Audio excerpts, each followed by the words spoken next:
જય માતાજી મિત્રો, હું બળભદ્રસિંહ ગોહિલ, ભાવનગર, ગુજરાતથી. તો આજનો વિષય છે યુટ્યુબરમાં જેને પણ ક્રિએટર બનવું હોય. હું તો 1 મહિનાથી પ્રેક્ટિસ કરું છું, પણ આમાં બહુ મહેનત માગી લે છે ભાઈ.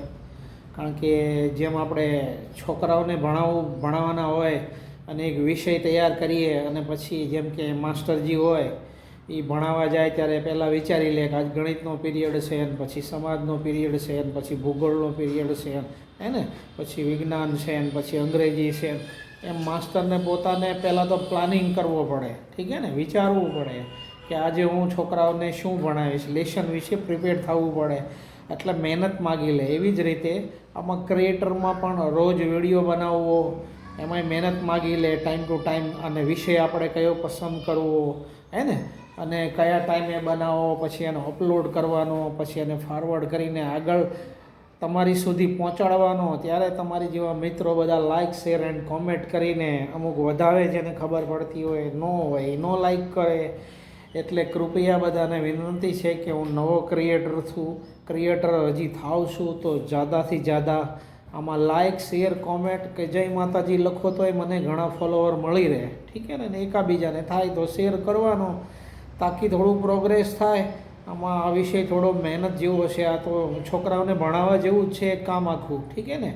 એમાં બહુ મહેનત કરવી પડે ભાઈ, તૈયારી કરવી પડે, રોજ નવા નવા વિષયો ગોતવા પડે, નવા નવા વિડીયો અપલોડ કરવા પડે. જેને પણ બનવું હોય, આ મારો મેઇન મકસદ વિડીયો બનાવવાનો, બધાને માર્ગદર્શન દેવાનો છે કે બીજા જે પણ બનવા માગતા હોય, શીખવા માગતા હોય, ઠીક છે ને.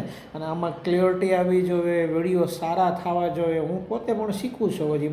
મારા વિડીયોમાં ઘણી કમી આવે. અમુક વિડીયોમાં ક્લિયરિટી ન હોય, અમુક હમણાં દ્રશ્યો હરખા ન હોય પાછળના, કારણ કે હું બહાર ઓછો જાઉં છું. બહારના વિડીયો બનાવીએ તો સારા પોઈન્ટ મળે. હું તકરીબન રેઝિડેન્શિયલમાં જ તે ઘરમાં તકરીબન બનાવું છું, ઠીક છે ને. તો આ બધી મહેનત બહુ માગી લે. વિડીયા બનાવીને આગળ ફ્લોટ અને માર્કેટ સુધી પહોંચાડવા એક અઘરું કામ છે. એક શિક્ષક જેમ છોકરાઓને ભણાવે એને જેટલી મહેનત કરે એટલી જ અમારે કરવી પડે. તો આમાં બહુ મહેનત કરવી પડે છે. અને વિડીયા બનાવીએ મહેનતથી, અને એના વિષયો અમે ગોતીને એમાંય મસાલો નાખીને સારું નોલેજ પણ મળી રહે ને તમારી સુધી પહોંચે અને લાઈક કરે, એ માટેની પૂરી કોશિશ કરીએ છીએ. તો તમને બધાને નમ્ર અપીલ છે, અમારા બધા કસ્ટમરોને, મારા ભાઈઓને, મિત્રોને, વડીલોને, ઠીક છે ને, કે થાય એટલા વિડીયોને લાઈક, કોમેન્ટ, શેર કરો, ફોરવર્ડ કરો, તાકી ફોલોવર મારા વધે. 1000-1500ની ઉપર થાય તો આપણને આનું સ્ટૂલ મળે, એમ કે છે.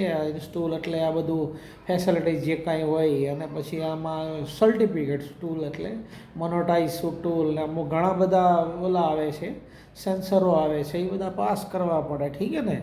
એટલે 1-2 મહિનામાં એ ટૂલ લેવું પડે, પછી આગળ પ્રોગ્રેસ દેખાવવો પડે. એટલે સ્ટાર્ટિંગમાં બધું આપણે એને આ બધું દેખાડવું પડે, એટલા માટે મહેનત કરવી પડે, ઠીક છે ને. તો આજનો વિષય અહીંયા સુધી જ છે. જય માતાજી, જય હિન્દ, હેપી સન્ડે બધાને. ઓકે.